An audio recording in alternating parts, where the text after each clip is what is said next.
Today I'm making an instant pot recipe using the round bottle gourd from my garden. As you can see, the garden's starting to look a lot like a jungle now.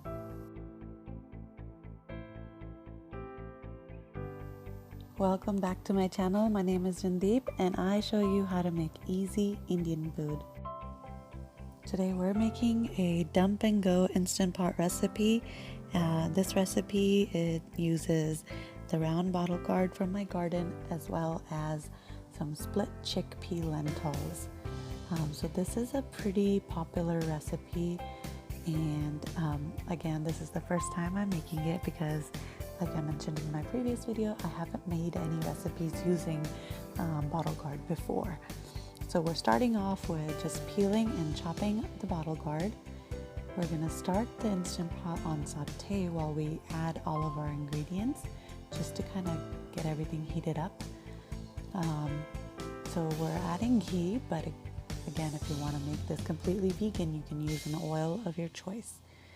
Next, I'm adding a pinch of cumin seeds and caraway seeds for some extra flavor.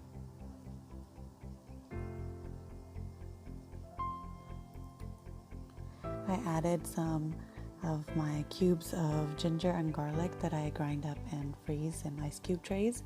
It's so simple and easy to do that and use them as you go along. We're just dumping everything in here, so I've added the onions and tomatoes here. Next, I'm going to be adding all the spices. So I'm adding salt, some red chili powder, I'm adding some garam masala, which you can buy at any Indian store, some turmeric.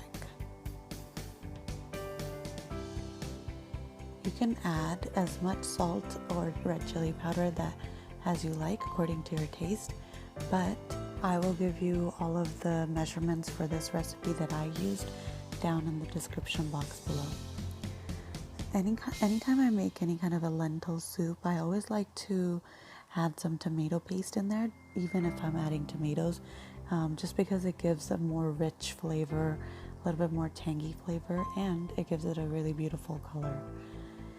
So now I added the washed and drained the split chickpea lentils.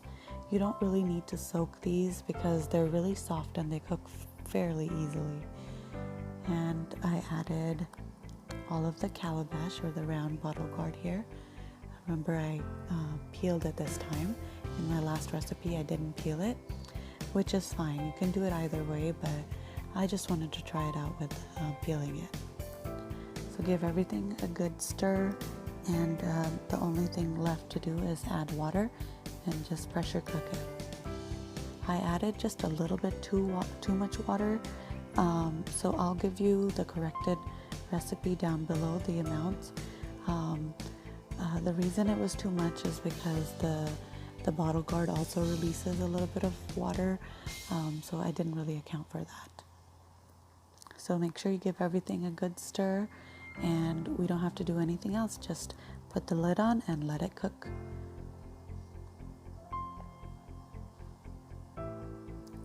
We are putting the vent on sealing mode, and we're going to be putting it on pressure cook for about 15 to 20 minutes. I did 20 minutes and it looked like it was a little bit too much time, so next time I'm probably going to be doing this for about 15 minutes instead. And I usually turn off the keep warm option because I like it to naturally release pressure afterward. So once the time was finished, I let it depressurize naturally, and once I opened the lid, you can kind of see it still looks good, and it still tasted good, but it was just a little too liquidy. And when I pressed the split chickpea lentil, you can kind of see how soft they are right there. So just 15 minutes I think would have been enough. But anyways, this turned out really good. Just a little bit too liquidy, but I think that's fine. for the first time making it. It turned out amazing. I hope you give it a try. Please subscribe if you haven't already, and thanks for watching.